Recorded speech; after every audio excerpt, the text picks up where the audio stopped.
I am a weirdo. By my own definition, as well as by any social measure, I am weird.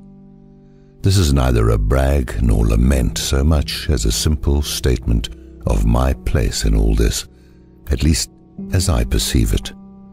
I am able to view my weirdness dispassionately, which is, I suppose, weird. While many, I suspect, have come to this conclusion in my regard, it may come as a surprise to some of them to realize that I understand this.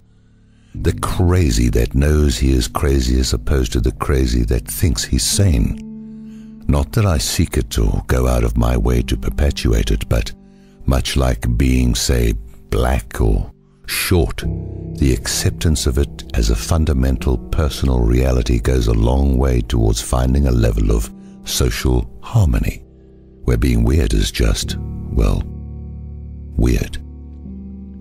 And while a level of blackiosity or even shortitude is socially and culturally, if not desirable, at least tolerated, weirdness is its own civic division, like goat's ass breath or awful hair.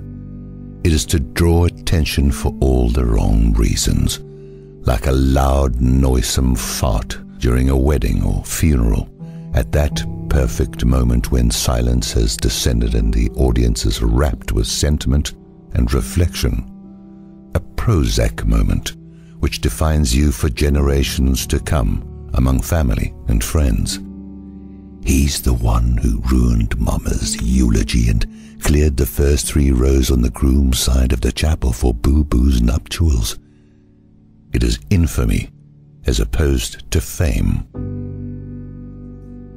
I suspect my weirdness is the result of several factors. Genetically, as both my parents had lots of weird tendencies, which appear to have accumulated and imprinted into me. This isn't to say I didn't get an abundance of their good qualities as well, more to acknowledge that they had more weird tendencies than good ones, and in my case, the good ones only served to spotlight the weird ones. Most weird people at least have the courtesy to be quiet about it.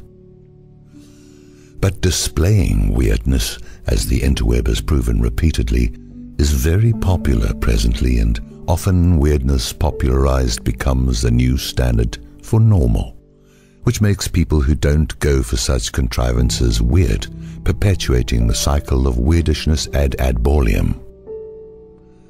Some might point to drugs as the culprit, but clearly such tastes aren't by any social standards weird, as half the nation is on one drug or another at any given time.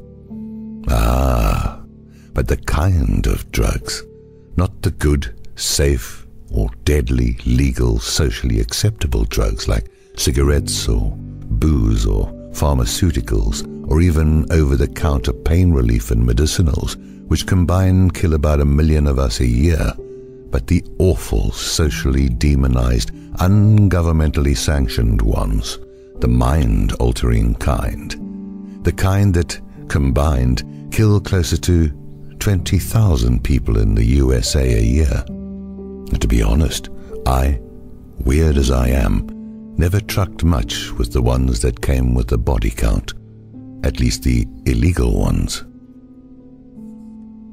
Don't get me wrong, I have known well a panoply of legal drugs, and they didn't abate my weirdness one bit.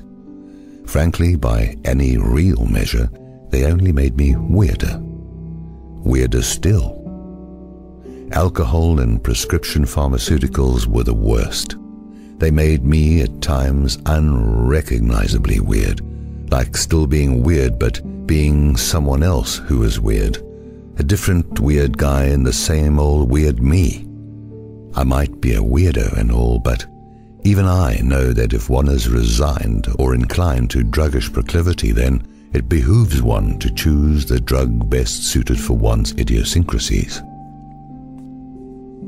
I'm fairly certain that, had I never taken a drug, legal or weird, my mind would be far more sharp. I would be more intelligent. I might have even attained smartness over time. But my weird tendencies drew me into druggishness young, and my effective function intellectually, mentally, emotionally has been compromised. Smart as aspiration, not achievement. I, in all my weirdness, understand that being smart, while holding a level of personal appeal, has a severely limiting aspect socially. Most people aren't really that smart, so being smart demands that communication can only function based on the intelligence of the dumbest person in the conversation. Where there is no understanding, there is no communication. I realized that had I forsaken the pleasure, fun, elation, ecstasy, awareness or experience that can only be achieved through the ingestion of certain emollients, I could have been so smart as to have nobody to talk to, because no one would understand me, nor would I want to talk to most people because they wouldn't interest me.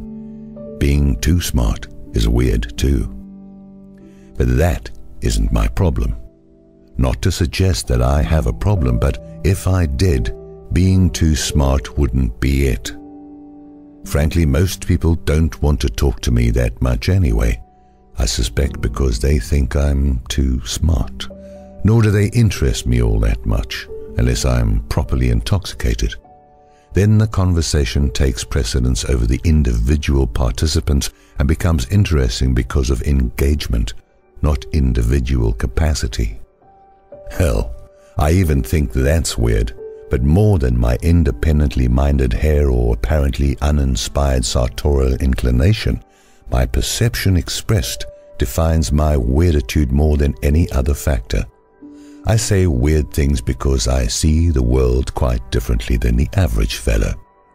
Most people adhere to some religious persuasion or another, follow some messianic type or another, and many of those who don't still represent themselves as spiritual.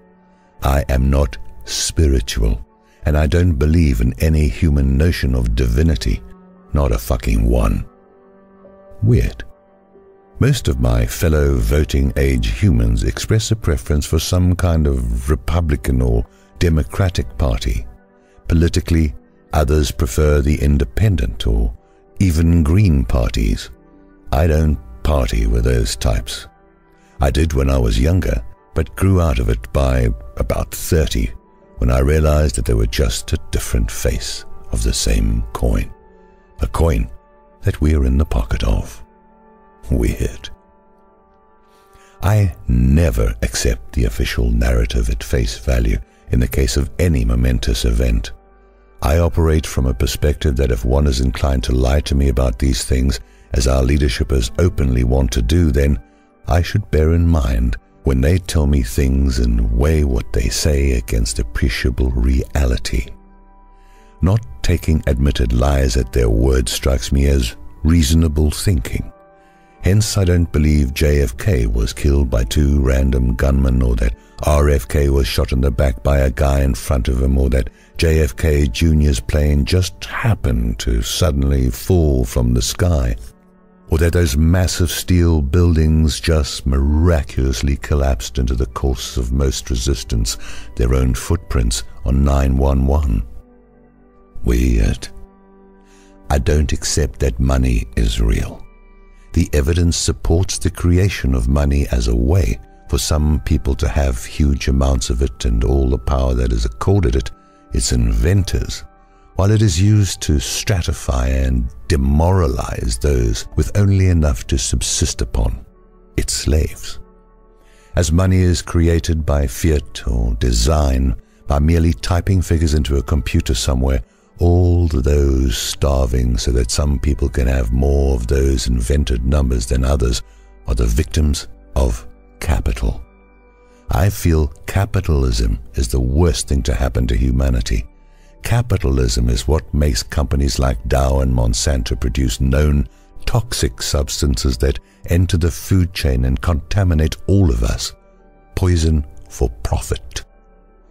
Capitalism is what makes companies like Pfizer and Merck flood the market with pharmaceuticals with horrific side effects, one of which is hundreds of thousands of deaths annually.